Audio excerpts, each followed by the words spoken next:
बिस्मिल्लाहिर्रहमानिर्रहीम अस्सलामु अलैकुम वरहमतुल्लाहि वबरकातुहू। आज हम चैप्टर नंबर 18 पढ़ेंगे स्टूडेंट्स, आपकी बीएससी की इंग्लिश का। और इसका एक ही क्वेश्चन जो कि बहुत इम्पॉर्टेंट होता है। वैसे तो इसका थीम बेसिकली वो जनरेशन गैप के ऊपर है, लेकिन जो पेपर के हिसाब से यूनिवर्सिटी ऑफ द पंजाब में अक्सर आ जाता है क्वेश्चन, वो ये है character sketch of Mrs Baker और write a note on her sickness.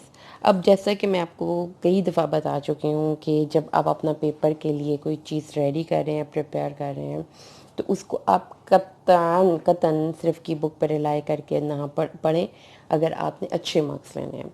अच्छे मार्क्स के लिए ज़रूरी होता है कि आपने जो क्वेश्चंस पढ़े हैं आप उन क्वेश्चंस को साथ साथ इम्प्रूव करें। इन क्वेश्चंस में ये इसका स्टार्ट देख लीजिए। In this essay the writer gives us an account of the old mother's life. His mother was very old lady, was 80 years old. At the age of 80 she received the injury and she fell ill. She was confined to bed. Her mind was greatly disturbed. ये है इसका एक general सा background.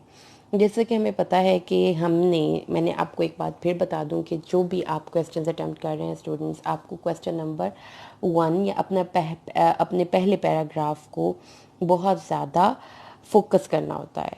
तो जो focus करने के लिए ज़रूरी है कि आपका फर्स्ट पैराग्राफ बहुत एक्सेलेंटली प्रिपेयर्ड हो और उसको आप थोड़ी सी राइटर के बैकग्राउंड और इंट्रोडक्शन से शुरू करें।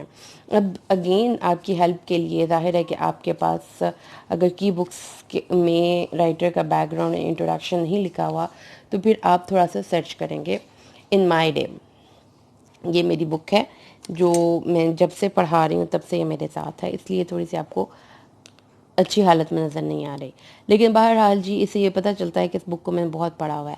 अभी देखिए, Russell baker was born in Virginia USA in 1925। Russell baker 1925 में पैदा हुआ वर्जीनिया में, ठीक है। और उसके बाद यहाँ पर सारा उसका पीछे है कि न्यूयॉर्क में इसने लिखा, उसने unique brand humour social commentary, ठीक है। ये सारा लिखने की ज़रूरत नहीं है। पुलित्ज़र प्राइज़ मिला जर्नलिज्म पर और बेकर्स कॉलम भी बहुत ज़्यादा बुक्स में कलेक्ट हो गए। हम प्रेजेंट स्टोरी पे आते हैं। 1982 ऑटोबायोग्राफी है, आप ने ये देख लें, जिसका नाम है ग्रोइंग अप, जो कि उसकी बेस्ट सेलर बनी। और उसके बाद आप भी देखेंगे इन माय डे में, ठीक है, रसल ने अपनी एल्डरली मदर का जिक्र किया है और बताया है कि एजिंग कंडीशन ने उसकी फीलिंग्स को कैसे टैंगल्ड कर दिया था और वो किस तरीके से मेंटली तौर पर वो डिटीरियोरेशन का शिकार थे। बच्चे, आप लोगों को रीडिंग को इम्प्रूव करना बहुत ज़रूरी है।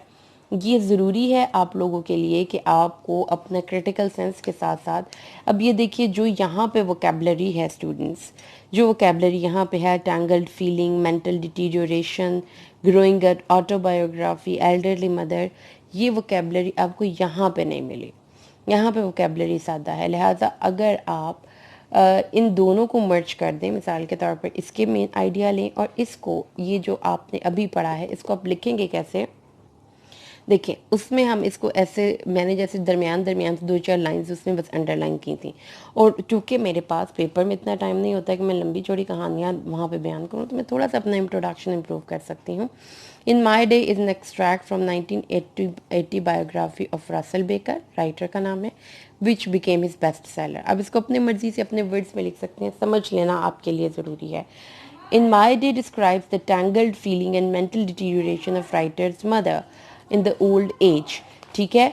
ओल्ड एज में जो राइटर की मदर की मेंटल फीलिंग और टैंगल्ड फीलिंग और मेंटल डिटीरियोरेशन थी, ये सिर्फ उसका जिक्र करता है। इतना सा ये 2 लाइंस लिखने से आपका इंट्रोडक्शन बाकी स्टूडेंट्स से हट कर होगा और इम्प्रूव होगा। और उसके बाद आप यहाँ से बेशक इसके बेसिक आइडियाज़ को देख लें और पढ़ लें कि माई डे में क्या है। राइटर्स देखो, an account of writers old mother life, एक पॉइंट हो गया। वो इंजरी रिसीव करती है और बीमार हो जाती है और वो सिर्फ बेड रिडन हो जाती है, ठीक है। ज़रूरी नहीं है कि आप इन वर्ड्स को यूं के यूं लिखें, इसमें सिर्फ आप देखिएगा बच्चे, इसकी वोकेबलरी चेक करें और इसका टेंस चेक करें। देखिए, मैंने इसको आपके लिए पहले से ही काम किया हुआ है। ये देखिए कि राइटर की बात के बाद ये सारी पास्ट की बात चल रही है। Was received, confined, was greatly disturbed, wondered. अब मेरे पास जो स्टूडेंट्स पढ़ते थे कॉलेज में, यूनिवर्सिटी जो अपीयर होने वाले थे, उन बच्चों ने कभी भी इस तरीके से नहीं पढ़ा हुआ, बस रट्टे मारते थे। लिहाजा आपने 2 साइट पे पढ़ना है। एक तो ये है कि आपने इसके कंटेंट पे फोकस करना है, जो मैंने ये ग्रीन कलर का हाइलाइटर यूज़ किया हुआ है, ये येलो। और दूसरा आपने इसकी वोकेबलरी इसके टेंसेस पे फोकस करना है, जो कि आपको मैंने ये अंडरलाइन किया हुआ है। उसके बाद आगे आप आ जाएं तो हम देखते हैं, अब हमें राइटर की मदर का कैरेक्टर स्केच है। तो अगर आप लोग थोड़ा सा मेहनत करना चाहते हैं और कहते हैं कि हमने थोड़ा सा टेक्स्ट पढ़ना है, तो आइए हम इसके टेक्स्ट को कैसे अप्रोच करते हैं, हम वो भी आज दिखा देती हूँ आपको। कि मेरे पास जो बुक है, ये देखिए, मेरे पास ये बुक जो है, ये है to the point English grammar and composition for BSc. ये बुक आम बच्चे भी पढ़ लें तो पास हो जाते हैं, अच्छे स्टूडेंट्स इसको थोड़ा सा इम्प्रूव कर ले तो पास हो जाते हैं। लेकिन बहरहाल इसमें बिफोर हर इलनेस है। इसको अगर हम देखें तो writer gives us 2 phases of our life. 2 phases हैं, अपने फॉल से पहले और अपने फॉल के बाद।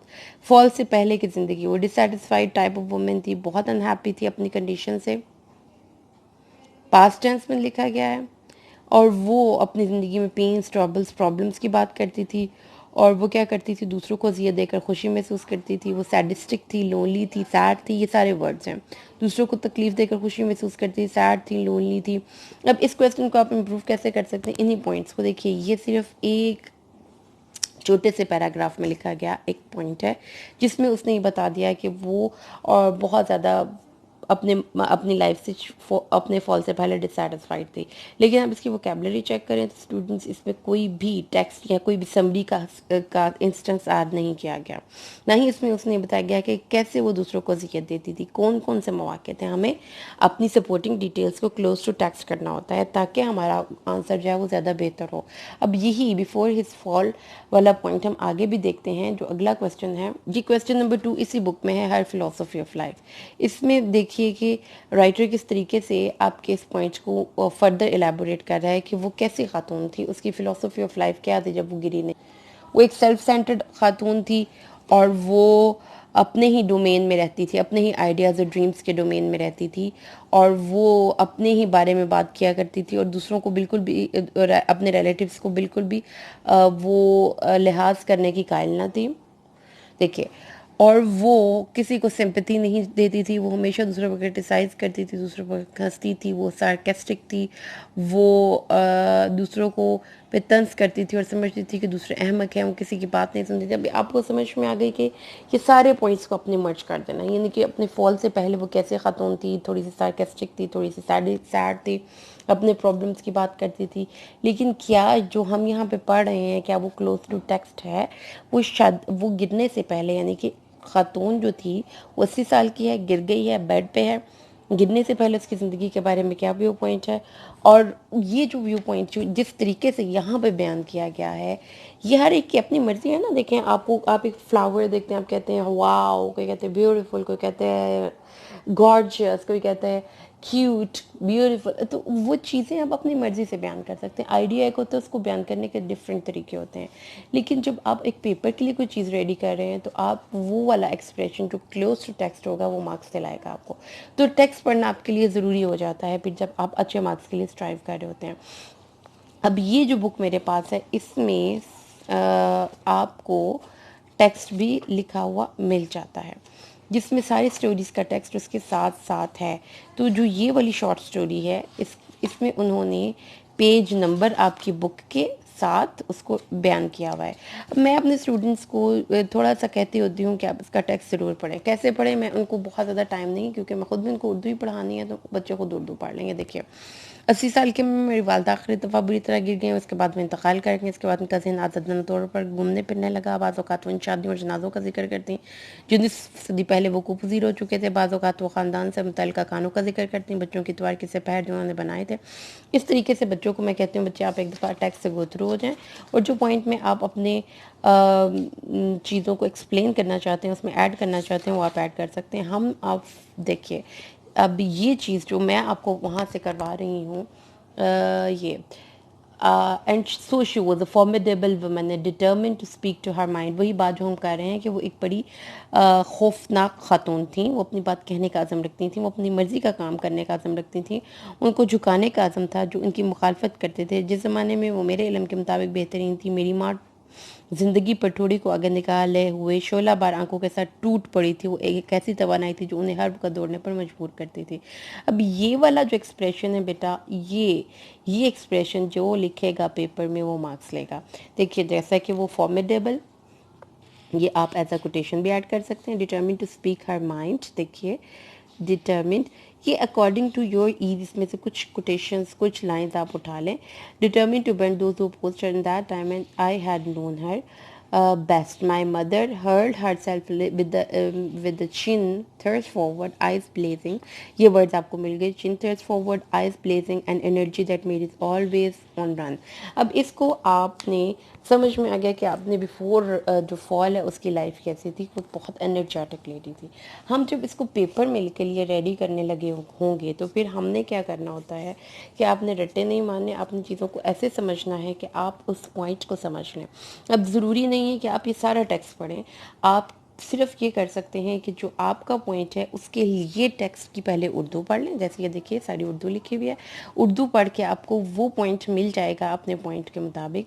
जैसे कि हमने कहा कि वो एक जब वो गिरी नहीं थी तो वो कैसी थी, जैसे कि उसने कहा है कि वो लोग जो ये देखिए यहाँ पर उसने कहा है कि वो लोग जो बेवकूफ़ या जाहिल थे वो कहते थे, वो उसके बारे में बड़ा सार्केस्टिक सा एटीट्यूड रखती थी। जब उनको इल्म होता कि वो बेवकूफ़ हैं या जाहिल तो उनके मतलब क्या राय रखते हैं, ये ज़्यादा अच्छा नहीं है, मैंने ख़बरदार क्या करता। अगर वो नहीं पसंद करते तो ये बुरी बात है, उनका रवाई तो जवाब होता मैं ऐसी ही हूँ। तो आप अगर अपने पॉइंट को, ये वाला जो पॉइंट जो आगे लिखा हुआ है,